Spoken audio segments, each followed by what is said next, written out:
है इस गांव में उसका विवाह नहीं हो पाता। ये इस गांव की परंपरा है। अब कौन करेगा मेरे बेटे से विवाह? यदि 9 दिन हो गए तो बात बहुत बिगड़ जाएगी। मुझे 9 दिन से पहले कुछ सोचना होगा।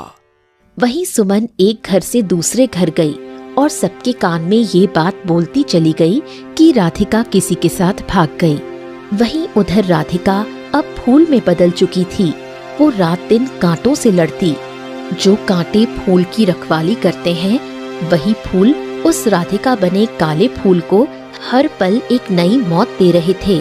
सुबह जैसे ही रोशनी पड़ती काले राधिका फूल पर, तो वो खिल जाता था। उसके सारे जख्म खुद भर जाते थे। मेरे बेटे ने कहा था कि उसको एक काला फूल चाहिए। हाँ, आज मुझे काले फूल की तलाश में 21 दिन हो गए। अब जाकर मुझे ये काला फूल मिला। अब तोड़ ही लेता हूँ। इसको मेरे गुरु ने मुझे सही बताया था कि काला फूल वही मिलेगा जहाँ आसपास कोई परिंदा या जानवर नहीं होगा।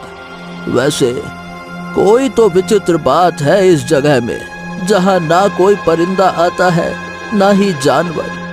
खैर, मुझे क्या, मुझे तो काला फूल चाहिए था जो अब मुझे मिल गया। अब इससे पहले कि देरी हो जाए, मुझे ये फूल तोड़ना ही होगा। आज इतने दिन बाद मैं इस फूल से आजाद हो जाऊंगी, अपने घर वालों से मिल सकूंगी। सुमित ने जैसे ही राधिका काले फूल को तोड़ने की कोशिश की, तभी एक बिजली का सा झटका उसके शरीर में लगा। पल भर में उसके शरीर ने तेज आग पकड़ ली और वो जलकर राख हो गया। उसके जलने के बाद राधिका काले फूल की आंखें फटी की फटी रह गईं। ये क्या, इस आदमी ने मुझे फूल से आजाद करने की कोशिश की और ये खुद ही जल गया। मेरी आखिरी उम्मीद भी टूट गई।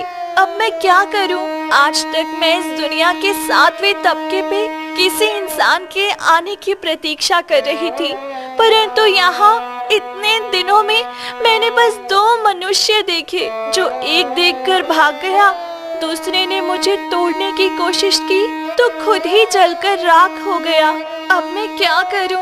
कैसे आजाद हूँ इस फूल से? अब तो मेरी आखिरी उम्मीद भी टूट गई। आखिर ये सब चंपा ने क्यों किया? क्या कमी रह गई थी मेरे रिश्ते निभाने में? उसको अगर कुछ चाहिए था तो मुझसे मांग लिया होता ना। मैं खुशी खुशी अपनी जान भी